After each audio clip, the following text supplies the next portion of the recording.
जय हिंद। मैं धर्मेंद्र कुमार। तो इकोसिस्टम पारितंत्र चैप्टर अपन डिस्कस कर रहे थे।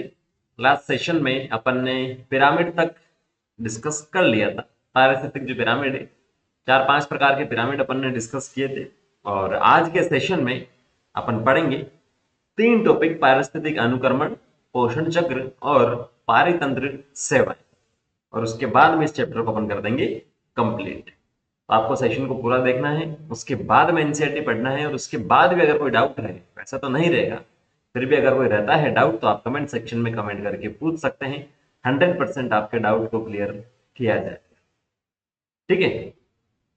किस प्रकार के प्रश्न पूछे जाते हैं वो भी यहाँ पर मैं आपको बता दूंगा बीच बीच में। तो स्टार्ट अपन करते हैं। नेक्स्ट टॉपिक: पारिस्थितिक अनुक्रमण। आपने अध्याय 13 में समष्टि और समुदाय के लक्षणों और पर्यावरण में उनकी अनुक्रिया तथा किस प्रकार से यह अनुक्रिया एक व्यक्तिगत अनुक्रिया से भिन्न है का अध्ययन किया। तो वो अपन ने कर लिया, कोई दिक्कत वाली बात नहीं। चलो हम समय के साथ सामुदायिक अनुक्रिया के अन्य पहलुओं पर विचार करें। मतलब समय के साथ में जो चेंजेस हो रहे हैं उसकी अपन क्या करेंगे, बात करेंगे। सभी समुदायों का महत्वपूर्ण लक्षण पर्यावरण के बदलते स्वरूप के साथ इसके संगठन एवं संरचना में निरंतर परिवर्तन होते रहना है। ठीक है। कंटिन्यूअसली क्या हो रहा है, चेंजेस होगा। जैसे जैसे पर्यावरण में चेंजेस होगा वैसे वैसे आपके पास क्या होगा, समुदाय का जो संगठन है और जो उसकी संरचना उसमें भी क्या होगा, परिवर्तन होगा। ध्यान में आपको रखना है, पर्यावरण में चेंजेस हो रहा तो समुदाय के किस किस में परिवर्तन हो रहा है, एक तो संगठन में परिवर्तन हो रहा है और दूसरा संरचना में परिवर्तन होता रहता है। यह परिवर्तन जो होता है क्रमबद्ध होते हैं और भौतिक पर्यावरण के परिवर्तन के समानांतर होता है। ऐसा नहीं है, क्रमबद्ध का मतलब क्या है, एक सीक्वेंस में वो चलेंगे, एक से दो, दो से तीन, तीन से चार। ऐसा नहीं है कि एक से सीधा तीन या एक से सीधा चार, या सीक्वेंस को कोई छोड़ दिया जाएगा, नहीं। जो एक स्पेसिफिक सीक्वेंस होगा, छोटे से बड़े जीव की बात करेंगे या बड़े से और बड़े की अगर अपन बात करेंगे तो एक स्पेसिफिक सीक्वेंस में होगा। और जो उसका भौतिक पर्यावरण है इसमें अजैवीय कारक का भी क्या रहेगा, महत्वपूर्ण रोल रहेगा। उसी के क्या होगा, समानांतर होगा ये परिवर्तन। अंततः यह परिवर्तन एक समुदाय को गठित करता है जो कि पर्यावरण से संतुलन के नजदीक है, और इसे अपन कहते हैं चरम समुदाय। तो ये विकास जो है कब तक होगा, ये भी तो जरूरी है। अभी अपन ने बात की है कि समानांतर है किसके, भौतिक के। जो भौतिक पर्यावरण है उसके समानांतर है किसका विकास, जो भी समुदाय है या जो जीव है अगर बात करें उसका विकास। तो भौतिक का जो भी आपके पास चल रहा है, एक से दो, दो से तीन, जो भी चेंजेस है उसी के अकॉर्डिंग समुदाय में क्या होगा, परिवर्तन होगा। एक समय ऐसा आएगा कि जो भौतिक है, जो भौतिक कंडीशन आपको बता रखी है, भौतिक पर्यावरण बता रखा है, उसी के जो संतुलन में आ जाएगा, उसी के संतुलन में क्या आ जाएगा, जो समुदाय है उसका विकास यहाँ पर हो जाएगा। उसके बाद में नहीं होगा, उसे ही अपन कहेंगे चरम समुदाय। क्या कहेंगे, चरम समुदाय, उसे ही अपन यहाँ पर कहेंगे। जो इसके अकॉर्डिंग 100% अपना क्या दे सकता है, यहाँ पर 100% अपना जो भी रिजल्ट है वो दे सकता है। जैसे मान लीजिए 37 डिग्री सेंटीग्रेड जो आपके पास है उस पर मनुष्य क्या करता है, अच्छे से काम करता है, अच्छे से उसके अंदर होने वाली उपापचय विक्रिया होती है, तो वो उसका क्या है, चरम कंडीशन उसकी। ठीक है, चरम कंडीशन। और वो अपन जो समुदाय बनाएगा वो क्या बनाएगा, चरम समुदाय बनाएगा। एक सुनिश्चित क्षेत्र की प्रजाति संरचना में उचित रूप से आंकलित परिवर्तन को पारिस्थितिक अनुक्रमण कहते हैं। बहुत इंपॉर्टेंट है। सुनिश्चित क्षेत्र की प्रजाति, किसी भी क्षेत्र की जो प्रजाति है उसकी संरचना में आंकलित परिवर्तन, जिसे आंक सकते हैं अपन। ऐसा नहीं कि जिसे आंक नहीं सकते, जिसे माप नहीं सकते, वो परिवर्तन हुआ नहीं। जिसको आंक सकते हैं या जो आंकलित परिवर्तन है उसे अपन क्या कहते हैं, पारिस्थितिक अनुक्रमण। सक्सेशन इंग्लिश में कहता है अनुक्रमण। अनुक्रमण के दौरान क्या होता है, कुछ प्रजातियां एक क्षेत्र में नई बस्ती बसा लेती है और इसकी जनसंख्या अनगिनत तो हो जाती है, जबकि दूसरी प्रजातियों की जनसंख्या घटती चली जाती है और यहाँ तक कि अदृश्य हो जाती है। मतलब यहाँ पर विकास की अगर अपन बात करेंगे तो survival of the fittest, natural selection, competition, वो सब यहाँ पर आता है। इसीलिए क्या होता है, जो अच्छी आपके पास प्रजाति है वो मतलब जनन में सही है, वो पर्यावरण के अकॉर्डिंग सही है, तो उसकी जनसंख्या क्या हो जाएगी, अनगिनत हो जाएगी। लेकिन जो सही नहीं है वो यहाँ पर क्या हो जाएगी, उसकी जनसंख्या घटती हुई चली जाएगी। समुदाय का संपूर्ण क्रम जो दिए हुए क्षेत्र में सफलतापूर्वक परिवर्तन होता है उसे अपन क्रमक कहते हैं। ठीक है, समुदाय का संपूर्ण क्रम जो दिए गए क्षेत्र में परिवर्तित होता है, जो परिवर्तित होने वाला जो क्रम है उसे अपन कहते हैं क्रमक। विशेष परिवर्तनशील समुदाय को क्रम की चरण या क्रम की समुदाय कहा जाता है। स्पेसिफिक जो भी चेंजेस हो रहे हैं समुदाय में उसे अपन कहेंगे कर्मिकी चरण या कर्मिकी समुदाय। कर्मिकी चरणों में जीवों की प्रजातियों की भिन्नता, जीव और प्रजातियों की जनसंख्या वृद्धि, साथ ही संपूर्ण जैव मात्रा में वृद्धि जैसे परिवर्तन होते हैं। तो ये ज्यादा कोई खास है नहीं। संसार के निर्वर्तमान समुदाय धरती पर जीवोत्पत्ति के पश्चात लाखों वर्षों के अनुक्रमण के फलस्वरूप उत्पन्न हुए हैं। तो अनुक्रमण जो है एक तरह से अपन, मैं पहले से आपको बता देता हूं, अनुक्रमण जो है वो बात अपन कर रहे हैं उद्विकास के सेंस में। तो लाखों करोड़ों साल लगे हैं उद्विकास में, चेंजेस यहाँ पर हुए हैं, तो वो आपके पास क्या हो रहा है, अनुक्रमण हो रहा है। वास्तव में अनुक्रमण एवं विकास उस समय समानांतर प्रक्रियाएं थी। तो ये जो विकास की बात कर रहा है कौन सा इवोल्यूशन है, उद्विकास की यहाँ पर बात ये कर रहा है। अतः अनुक्रमण एक प्रक्रिया है। अब पूरी डेफिनेशन इसने लिखी है, जो वहां शुरू होती है जहां कोई सजीव नहीं होते हैं, अथवा कोई ऐसा क्षेत्र जहां कभी कोई सजीव नहीं रहा हो। जैसे उदाहरण की बात करें, कोई चट्टान ले लो जहां पर केवल पत्थर ही पत्थर है, पानी ले लो केवल पानी ही पानी है, कोई जीव नहीं है, ठीक है। उदाहरण के लिए नग्न पत्थर हो गया, या फिर ऐसा क्षेत्र जहां के सभी जीव जो कभी वहां रहते थे किसी प्रकार से नष्ट हो गए, विलुप्त हो गए, ठीक है। या तो कोई अपने पास ऐसा क्षेत्र है जहां पर पहले जीव रहते थे। अब जैसे मान लीजिए जंगल में जीव रहते थे, आग लग गई, बहुत भयंकर आग लग गई, जंगल जो पूरा का पूरा समाप्त हो गया। अब वहां पर नए सीरीज आपके पास क्या आ रही है, प्रजाति यहाँ पर आ रही है, विकास हो रहा है। तो वो भी इसका एक उदाहरण है। दूसरे केस में पहाड़ ले लो, पर्वत ले लो, जहां पर पत्थर ही पत्थर है, तो वहां पर पहले छोटे प्रकार के पादप आएंगे, जिसमें ब्रायोफाइट टेरिडोफाइट आएंगे, उसके बाद में जहां पर मृदा वगैरह बन जाएगी, तो क्या होगा, जिम्नोस्पर्म एंजियोस्पर्म जैसे बड़े पादप आएंगे। तो वो भी एक प्रकार का क्या है, अनुक्रमण है, ठीक है। तो पहले को प्राथमिक अनुक्रमण कहते हैं, जहां पहले कोई सजीव नहीं रहता है और वहां पर जो प्रजातियों का विकास हो रहा है उसे अपन कहते हैं प्राइमरी सक्सेशन या प्राथमिक अनुक्रमण।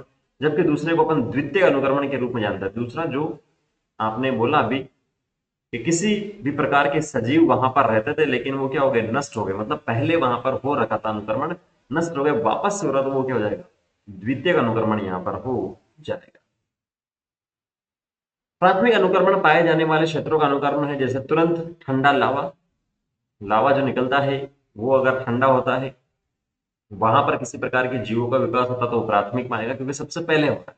नग्न पत्थर, नव विकसित तालाब या जलाशय, नए जीवीय समुदाय की संस्थापना सामान्यतः धीमी होती है। प्राथमिक है वो क्या होगा, धीमे यहाँ पर होगा, क्योंकि वहां पर किसी भी प्रकार के जीवों का कोई भी अस्तित्व नहीं था। लेकिन द्वितीयक में तो पहले था ही था, जंगल खत्म हुआ लेकिन मिट्टी वगैरह तो वही है, ठीक है। और एक पत्थर की बात करें तो वहां मिट्टी बनेगी धीरे धीरे धीरे, फिर वहां पर होगा, तो वो धीरे प्रोसेस है, प्राथमिक धीरे प्रोसेस।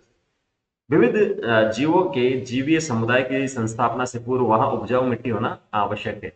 अधिकतर जलवायु की निर्भरता के आधार पर प्राकृतिक रूप से उपजाऊ मिट्टी के उत्पादन से कई सौ से कई हजार वर्ष लग जाते हैं। जो मिट्टी है वो जरूरी है पादपों के लिए, क्योंकि पादप क्या है, प्राथमिक उत्पादक है। कुछ समय पहले ही अपन ने बात की लास्ट टॉपिक, ठीक है। अगर वो नहीं होंगे तो फिर तो दिक्कत है।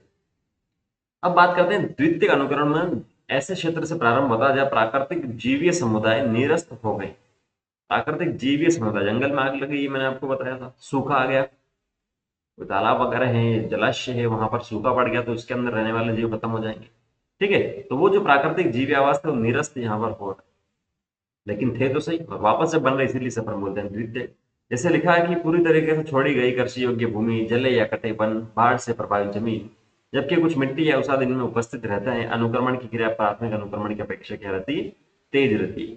मिट्टी के ऊपर जलवायु की जो बात कर रहे अभी अपन ने बात की थी, जलवायु की जो निर्भरता के आधार पर क्या होता है, वहां पर मिट्टी का निर्माण होता है। अगर मिट्टी सही है तो वहां पर क्या होगा, सक्सेशन जो है अनुक्रमण वो तेज होगा। और तेज के लिए द्वितीय अनुक्रमण में तेज होता है और प्राथमिक अनुक्रमण क्या होता है, स्लो होता है, क्योंकि वहां पर मिट्टी नहीं होती। साधारणतः पारिस्थितिक अनुक्रमण का विवरण वानस्पतिक परिवर्तन पर केंद्रित होता है, जबकि बाद में वानस्पतिक परिवर्तन विभिन्न प्रकार के जानवरों पर खाद्य और शरण स्थल पर प्रभाव डालते हैं। अनुक्रमण का विवरण किस पर निर्भर करता है, वानस्पतिक, क्योंकि ये क्या है, प्राथमिक उत्पादक हैं, प्रकाश संश्लेषण करते हैं, स्वपोषी है। अगर ये नहीं होंगे तो आगे के जो खाद्य श्रृंखला के जो भी जीव है उनकी तो हम बात नहीं कर सकते। तो जैसे जैसे अनुक्रमण बढ़ता है जानवरों के प्रकार एवं संख्या और अब तक भी क्या होते हैं, बदलते रहते हैं। किसी भी समय प्राथमिक अथवा द्वितीय अनुक्रमण को प्राकृतिक अथवा मानव जनित विघ्न या बाधाओं जैसे आग, जंगलों का काटना इत्यादि द्वारा क्रमक अवस्था को प्राथमिक अवस्था में बदला जा सकता है, ठीक है। किसमें बदल सकते हैं? प्राथमिक अवस्था में अपन उसे बदल सकते हैं। जंगल में आग लग गई तो विकास हो रहा था उसका, जंगल में आग लगी तो फिर तो क्या हो जाएगा? खत्म वहां पर हो जाएगा। तो इन बाधाओं से ऐसी नई स्थितियां एवं अवस्थाएं पैदा हो जाती है जिससे नई जातियों को प्रोत्साहन मिलता है तथा अन्य जातियां हतोत्साहित होती है अथवा निष्कासित हो सकती है। तो जो भी परिवर्तन यहाँ पर हो रहा है, ये कहना क्या चाहता है? या तो प्राकृतिक रूप से या मानव जनित जो भी विघ्न है या बाधा है। मानव जनित का मतलब मानव किसी भी एक जाति के पीछे पड़ गया, उसी का उसका शिकार कर रहा है, तो जो दूसरी जाति है वहां पर क्या होगा? उसको प्रोत्साहन मिल जाएगा, ठीक है, और बाकी की हतोत्साहित जाएगा जिसका वो क्या कर रहा है? शिकार कर रहा है। और प्राकृतिक में प्राकृतिक आपदाएं ले लो, भूकंप ले लो, बाढ़ ले लो, सूखा ले लो, तो इससे भी यहाँ पर क्या होगा? किसी को फायदा होगा और किसी को नुकसान यहाँ पर होगा। अब बात करते हैं पादपों का अनुक्रमण, सक्सेशन ऑफ प्लांट किस प्रकार से होता है? तो पादपों का अनुक्रमण दो प्रकार से हो सकता है, पानी में या जो पहाड़ है, जो पत्थर है वहां पर, स्थलीय या जलीय जिसे अपन कह सकते हैं। तो आवास की प्रकृति के आधार पर चाहे वह पानी हो अथवा बहुत शुष्क, पौधों के इस अनुक्रमण को अपन या तो जलारंभी या शुष्कतारंभी कहते हैं। जलारंभी का मतलब जल में आरंभ हो रहा अनुक्रमण, शुष्कतारंभी मतलब स्थल की बात करेंगे जहां पर पानी वगैरह नहीं है, शुष्क रीजन है।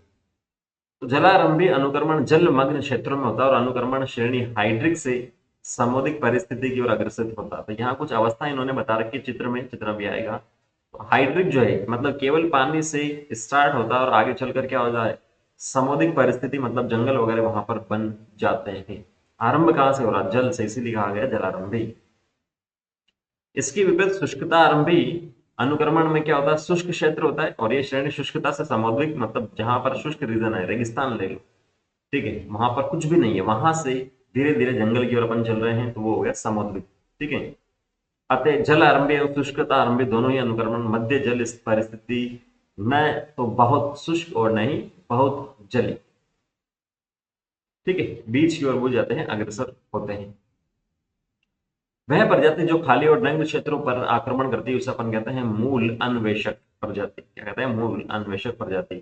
और ये आपने पढ़ा है ब्रायोफाइट, टेरिडोफाइट, लाइकेन वगैरह, उनमें जो सबसे पहले आते हैं चट्टानों का अनुक्रमण करते हैं, या एली वगैरह की बात करें तो पानी के अंदर मिलते हैं, ठीक है, पानी के तट पर वो मिलते हैं। तो प्राय लाइकेन जो चट्टानों पर प्राथमिक अनुक्रमण करते हैं और जो चट्टानों को पिघलाने के लिए अम्ल का स्राव करते हैं तथा अपरदन और मर्दन निर्माण में सहायक होते हैं। तो कोई चट्टान है तो यहाँ पर मर्दा वगैरह कुछ भी नहीं है, तो ये लाइकेन यहाँ पर आएंगे, कुछ केमिकल यहाँ से रिलीज करेंगे जिससे क्या होगा? मर्दा का निर्माण होना स्टार्ट होगा। और मर्दा का जब निर्माण स्टार्ट हो जाएगा तो यहाँ पर क्या होगा? ब्रायोफाइट, टेरिडोफाइट, फिर जिम्नोस्पर्म, एंजियोस्पर्म, बड़े पौधे की ओर वहां पर बन जाएगा। तो बाद में ये बहुत छोटे पौधों जैसे ब्रायोफाइट के लिए मार्ग प्रशस्त करते हैं, मतलब रास्ता खोलते हैं एक तरह से, जो मर्दा की कम मात्रा में भी अपनी पकड़ बनाए रखने में सक्षम है। समय के साथ उनका स्थान बड़े पौधों द्वारा ग्रहण कर लिया जाता है। अंततः कई चरणों के बाद एक स्थिर चरमावस्था पर वन समुदाय का निर्माण होता है। कहां पर हुआ था? ये चट्टान पे हुआ। जब तक पर्यावरण नहीं बदलता है, चरम सीमा समुदाय स्थिर रहता है। समय के साथ मरुस्थलीय आवास समुद्रीय में परिवर्तित हो जाते हैं। तो रिजल्ट चाहे जलीय हो, चाहे स्थलीय हो, या शुष्क प्रारंभी हो या जलारंभी हो, रिजल्ट अपने पास क्या होगा? समुद्रीय कंडीशन होगी जहां पर ठीक ठाक वातावरण होगा, जल में या स्थल की अपन जो बात करते हैं, ठीक है। अब जल की बात करें तो प्राथमिक अनुक्रमण में लघु पादप प्लवक मूल अन्वेषक होते हैं। कौन होते हैं? मूल अन्वेषक जो लघु पादप प्लवक, लघु का मतलब छोटे, पादप प्लवक को अपन कहते हैं फाइटो प्लैंक्टन। प्लैंक्टन का मतलब एक तरह से तैरने वाले, क्या प्लवक का मतलब एक तरह से पानी की सरफेस पे जो तैरने वाले होते हैं वो, ऐसे जंतु प्लवक भी होते हैं। तो ये कर्म से क्या करते हैं? जड़ वाले निमग्न पौधे, जड़ वाले प्लावी पादप और मुक्त प्लावी पादप के पश्चात दलदली नरकुल। अच्छा, ये जो लिखा है, जो सीक्वेंस लिखा है वो इंपॉर्टेंट है, पूछ सकता है कभी भी कि जलीय का जो आपके पास अनुक्रमण हो रहा है उसका सीक्वेंस जमाइए, 1 2 3 4 5, 5 ऑप्शन दे देगा उनको। तो आपको देखना है सबसे पहले क्या होगा कि निमग्न पादप आएंगे, उसके बाद में जड़ वाले पादप प्लावी आएंगे, मुक्त प्लावी आएंगे, उसके बाद में दलदली नरकुल। दलदल का मतलब यहाँ पर क्या हो रहा है? पानी की मात्रा थोड़ी बहुत कम हो गई, फिर दलदली घास, फिर झाड़ी और अंततः पेड़ वहां पर आ जाएंगे। इसी सीक्वेंस में आपको ध्यान में रखना है। और सबसे लास्ट में वन ही आएगा। समय के साथ जल निकाय स्थलीय परितंत्र में परिवर्तित हो जाता है। ये आपको चित्र में बता रखा है, इसके अंदर आप देखेंगे तो ये क्या है? पादप प्लवक यहाँ पर है, ठीक है। उसके बाद में नरकुल, अच्छा ये बे आएगा। उसके बाद में निमग्न पादप चरण है, मतलब जल के, ये जो जल है इसकी सतह के नीचे पादप प्लवक है। उसके बाद में कुछ ऊपर की ओर आएंगे जो छोटी छोटी मूल वाले, जैसे यहाँ पर आ रहे हैं, और कुछ नीचे की ओर है। उसके बाद में नरकूल अनुचरण, कुछ और बड़े पादप हुए। कच्छ शाद्वल चरण, यहाँ पर दलदली क्षेत्र के बाद में ये थोड़ा बहुत बड़े और पादप आए, और सबसे लास्ट में ये कुंज जो चरण आए हैं बहुत बड़े आ गए, और सबसे अंतिम में क्या आ गया, जंगल यहाँ पर आ गए। ठीक है, क्लियर है? तो ये आपको सिंपल सा ध्यान में रखना है। उसके बाद में द्वितीयक अनुक्रमण में जो प्रजाति का आक्रमण मृदा की स्थिति, जल की उपलब्धता, पर्यावरण तथा बीज या अन्य उपस्थित पर द्रव्य पर निर्भर वर्धे पर निर्भर होती है। द्वितीयक में क्या होगा, पहले था लेकिन वो खत्म हो चुका किसी रीजन से, वो कृत्रिम हो सकता है, मनुष्य द्वारा या प्राकृतिक आपदा से हो सकता है। तो अब द्वितीय अनुक्रमण क्या होगा, प्रजाति का जो भी आक्रमण है, मृदा की स्थिति, मृदा किस प्रकार की है, काम की है या नहीं है, जल है या नहीं है, पर्यावरण के जो कारक है, बीज की उपस्थिति है या नहीं है, उन सब पर निर्भर करेगा द्वितीय अनुक्रमण। यद्यपि पहले से मृदा विद्यमान है, इसीलिए यहाँ पर क्या होगा, अनुक्रमण बहुत तेजी से होगा। किसके कंपेरेटिवली, प्राथमिक अनुक्रमण के कंपेरेटिवली द्वितीयक जो है तेज होगा, और चरमावस्था तेजी से प्राप्त हो जाती है। समझने के लिए महत्वपूर्ण है कि अनुक्रमण, विशेष रूप से प्राथमिक अनुक्रमण, एक बहुत धीमी प्रक्रिया है जो चरमावस्था तक पहुंचने में शायद हजारों वर्ष लगे। दूसरा महत्वपूर्ण तथ्य ये समझना है कि सभी अनुक्रमण, चाहे वो पानी में हो या भूमि पर, एक ही प्रकार के चरम समुदाय मेजेक की ओर अग्रसर रहता है। मेजेक का मतलब जो मध्यावस्था में आ जाता है, ठीक है, वहां पर आता है ये। तो ये आपको सिंपल सा ध्यान में रखना है। अब आगे आता है नेक्स्ट टॉपिक, वो है पोषण चक्र। ठीक है, न्यूट्रिएंट साइकिल जिसे अपन कहते हैं, चक्र, चक्रण समझ में आता है आपको शब्द से। आपने 11वीं क्लास में पढ़ा है कि जीवों को लगातार वृद्धि, प्रजनन और विभिन्न कायिक क्रियाओं को संपन्न करने के लिए लगातार पोषकों के संभरण की आवश्यकता होती है। पादप की ही आप वृद्धि ले लो यहाँ से, जैसे अपन ने इस चैप्टर में भी बात की, 13वें में भी बात की, 11वीं क्लास में बात की है, पादप आपके पास है, यहाँ ये पादप। तो इसको क्या होगा, कंटिन्यूसली जल की या पोषक तत्वों की यहाँ जड़ से इसको आवश्यकता होगी। अगर पोषक तत्व नहीं मिलेंगे तो डेफिशिएंसी उनकी हो जाएगी, कमी हो जाएगी, और अंततः ये मृत्यु की ओर अग्रसर हो जाएगा। तो जैसे ये पत्ती यहाँ से टूटी पतझड़ में, तो पत्ती में से कुछ जल विलय में चले जाएंगे, कुछ उड़ जाएंगे, कुछ अपघटन इनका हो जाएगा, तो कुछ यहाँ से उपलब्ध हो जाएंगे, कुछ जो इस मिट्टी में पहले से रहते हैं। तो एक तरह से अगर इसको छोटे से सेंस में अपन समझे, तो पादप से जो पत्ती है, पत्ती से मृदा, मृदा से वापस मूल, मूल से वापस पत्ती, तो एक छोटा सा चक्र यहाँ पर बना है। ठीक है, जिससे क्या होगी, पादप की वृद्धि होगी, प्रजनन होगा, और जो भी कायिक प्रक्रिया है वो यहाँ पर संपन्न होगी। मृदा में विद्यमान पोषकों की मात्रा, जैसे कार्बन, नाइट्रोजन, फास्फोरस, कैल्शियम आदि को स्थायी अवस्था के रूप में संदर्भ किया जाता है। ये विभिन्न प्रकार के पारितंत्र में भिन्न होती है, और साथ ही मौसम पर आधारित होती है। जैसे मौसम में पतझड़ में पत्ते झड़ेंगे तो हो सकता है कि मिट्टी में जो पत्ते में सबसे ज्यादा तत्व है वो आ जाए, बारिश में कुछ अलग हो जाए, सर्दी में, गर्मी में कुछ अलग हो जाएंगे। तो ये मौसम के ऊपर डिपेंड करते हैं। और स्थायी अवस्था क्या है, मृदा में जो पोषक हैं उनकी मात्रा को कहा गया है स्थायी अवस्था। ये समझना अधिक महत्वपूर्ण है कि पारतंत्र से पोषक जो है कभी भी समाप्त नहीं होती। अभी मैंने आपको बताया था, पत्ती, पत्ती से मूल, मूल से मृदा, मृदा से वापस पत्ती। तो इस प्रकार से क्या होगा, बार बार इनमें चक्रण होगा और अनंत काल तक ये चलते हुए रहेंगे। एक पारितंत्र के विभिन्न घटकों के माध्यम से पोषक तत्वों की गतिशीलता को अपन क्या कहते हैं, पोषक चक्र कहते हैं, न्यूट्रिएंट साइकिल इसे अपन कहते हैं। जो इकोसिस्टम है उसके अलग अलग घटक हैं, जैवीय और अजैवीय, उसके माध्यम से जो पोषक तत्वों की गति हो रही है। जैसे फिर से बताऊं मैं, अगर ये पादप था, पादप को किसी जीव ने खाया, उस जीव को बड़े जीव ने खाया, उस बड़े जीव की मृत्यु यहाँ पर हुई, मृत्यु होने के बाद में मृदा में चला गया, कुछ जो पत्तियां है वो यहाँ से मृदा में चली जाएगी, तो यहाँ वापस अवेलेबल हो जाएगा। तो ये चक्र चल रहा है, उसे अपन कहेंगे पोषण चक्र। ठीक है ना, कोई दिक्कत वाली बात इसके अंदर नहीं है। तो पोषण चक्र की जो अपन बात कर रहे हैं उसमें, पोषण चक्र का एक अन्य नाम जो है वो क्या है, जैव भू रसायन चक्र। ठीक है, बायो जियो केमिकल साइकिल, जिसमें जैव सजीव जीवन आएगा, भू चट्टान आएगी, हवा पानी वो सब आएगी। पोषण चक्र की जो बात करते हैं तो वो कितने प्रकार का होगा, दो प्रकार का, एक तो गैसीय और दूसरा होगा अवसादी या तलछटी। गैस के रूप में जैसे अभी अपन ने बात की, कार्बन, नाइट्रोजन वगैरह, वो जो है गैस अपन ले रहे हैं, रिलीज कर रहे हैं, वो सब गैस ही में आएगा, वातावरण में जा रहा है।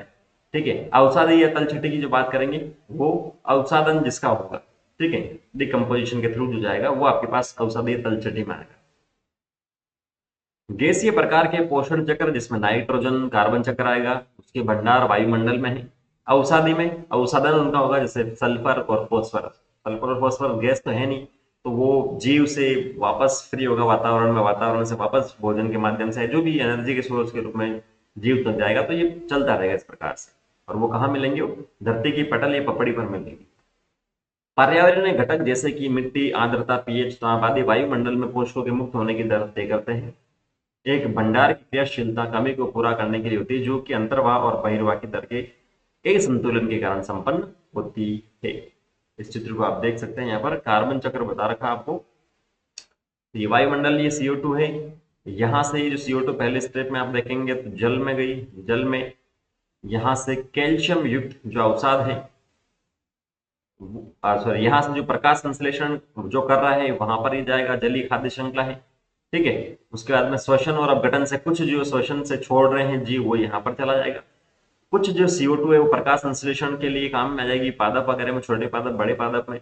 और कुछ जो CO2 की बात कर रहे हैं यहाँ से, ये जो पादप था, ठीक है, अपरद में यहाँ से चला गया। अपरद का मतलब अपरद खाद्य श्रृंखला अपन ने पहले पढ़ी है, जिसमें उसका डिकम्पोजिशन होगा, अपघटन वगैरह हुआ। और यहाँ से अगर इसको जला दिया आपने तो क्या होगा? वापस से CO2 मुक्त हो जाएगी। कुछ जो है कोयला फैक्ट्री वगैरह जो है या पावर प्लांट वगैरह है तेल और गैस के, वहां से अवशेषी जो भी आपके पास ईंधन है उनका वाहन से निकलेगा। और लाइमस्टोन और डोलामाइट वगैरह ये जो आपके पास है, यहाँ से भी क्या होगा? जो CO2 है उसका यहाँ पर चक्रण चलता रहता है, तो एक से दूसरी जगह में चल रहा है। पारितंत्र कार्बन चक्र जो अपन ने देखा अभी, तो आप सजीवों की संरचना का अध्ययन करेंगे तो पाएंगे कि जीवों में शुष्क भार का 49% जो है कार्बन से बना होता है, और जल के पश्चात यही आता है। जल की बात करता है 70 से 90% जो है किसी भी जीव में जल ही होता है। और ये 70 से 90% आप कहाँ से बता रहे हो? तो 11th क्लास के NCERT का जो 9th चैप्टर है बायोमोलिक्यूल, उसमें आपको एक टेबल में मिलेगा 70 से 90% जल जीव के शरीर में होता है, मनुष्य के शरीर में होता है नॉर्मली। ठीक है। तो उसके बाद में क्या होता है? जल के बाद में 49% जो सबसे ज्यादा होता है वो कार्बन आता है। यदि हम भूमंडलीय कार्बन की पूर्ण मात्रा की ओर ध्यान दें, तब हम देखेंगे कि समुद्र में 71% कार्बन विलय के रूप में विद्यमान है। समुद्र में सबसे ज्यादा है एक तरह से, वो सोल्यूबल फॉर्म में है। यह सागरीय भंडार, कार्बन भंडार वायुमंडलीय कार्बन डाइऑक्साइड की मात्रा को नियमित करता है। बहुत इंपॉर्टेंट है, ये ध्यान में आपको रखना है कि वायुमंडलीय जो कार्बन डाइऑक्साइड है उसकी मात्रा को नियंत्रित कौन कर रहा है? सागर के अंदर जो विलयशील कार्बन डाइऑक्साइड है वो कर रहा है। चित्र 14.6 है, ये अपन ने डिस्कस कर लिया है। क्या आप जानते हैं कि कुल भूमंडलीय कार्बन का केवल 1% भाग वायुमंडलीय में समाहित है? तो नहीं जानते हैं तो ये NCERT वाले बता रहे हैं, क्वेश्चन इन्होंने पूछा है हालांकि, लेकिन आपको ध्यान में रखना वायुमंडलीय जो CO2 है वो कितना है? 1% ही है। किसका? भूमंडलीय जो कार्बन है उसका। ठीक है। जीवाश्म ईंधन भी कार्बन के एक भंडार का प्रतिनिधित्व करता है। जो अभी अपन ने चित्र में देखा है उसको थ्योरी यहाँ पर लिखी, कुछ डेटा है वो आपको यहाँ से ध्यान में रखना है क्योंकि पूछे जा सकता है।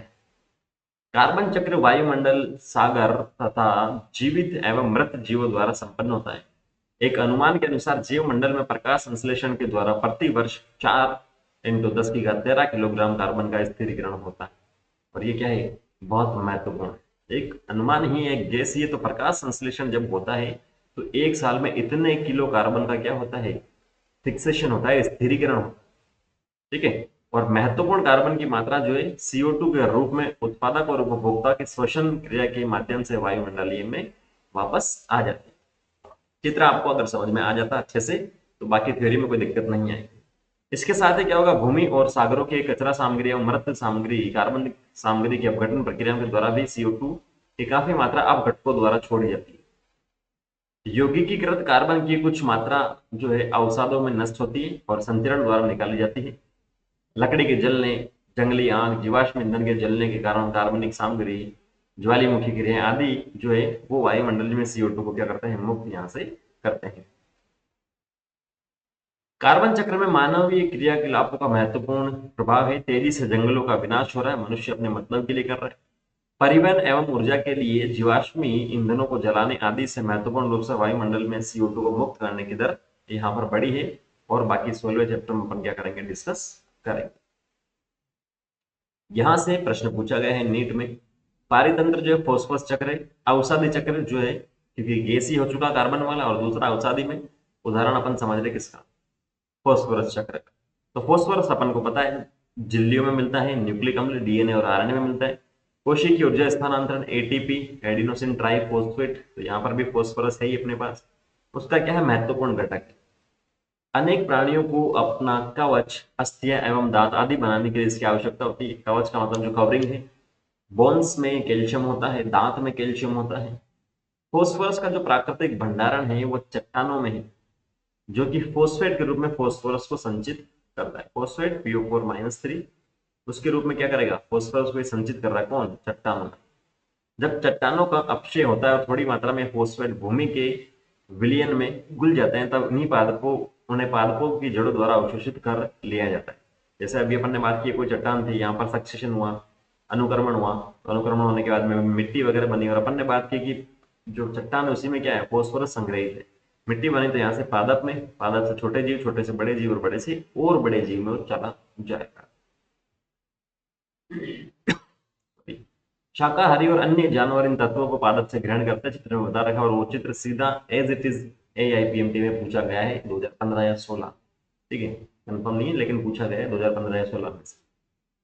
कचरा उत्पादों एवं मृत जीवों को फोस्फोरस विलेयक जीवाणुओं द्वारा अपघटित करने पर फोस्फोरस मुक्त किया जाता है। कार्बन चक्र की भांति पर्यावरण में फोस्फोरस को शोषण द्वारा अवमुक्त नहीं किया जाता, क्योंकि फोस्फोरस गैस नहीं। क्या आप कार्बन चक्र और फोस्फोरस चक्र के बीच में विभेद कर सकते हैं, तो पूरा पढ़ अपन ने कर सकते हो। यहाँ पर फोस्फोरस एवं कार्बन चक्र के बीच दो व्यापक अंतर है। फिर भी ये कह रहा है कि चलो ठीक है, आपने पढ़ा, आपको नहीं पता तो मैं बता देता हूँ।